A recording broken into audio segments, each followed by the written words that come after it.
Let's take one more look at the creative consultant here in the B77 menu. So that is this middle button here. And I mentioned that it will give you lots of information about how to sew certain things on your project. Now, each of these icons represents a different type of fabric, okay? So depending on how light or heavy the fabric is, if it's woven, if we've got denim, if we have different types of knits.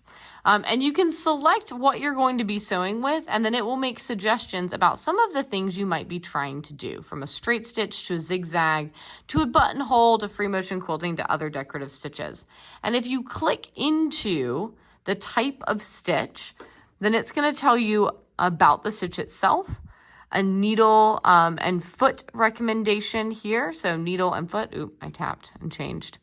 And the type of thread that you may want to consider in order to successfully complete your project. So if you're doing something new and you're going, man, I really need some insight on like, how am I going to sew a straight stitch on these knits, right? Here's some information about the type of needle you may want to consider, a stitch that might be useful, the foot that you're going to put on, and again, your thread. All right. So just something to consider as you're diving into this, that there's a lot of information stored inside this creative consultant that if you are experimenting, this is for faux fur, by the way, this little like robe symbol. And it tells you, what you need to know about starting to stitch on faux fur. So if you are an experimental sewist, you are trying things outside of your regular wheelhouse, feel free to dive into here and make use of that creative consultant in order to see more success with your projects.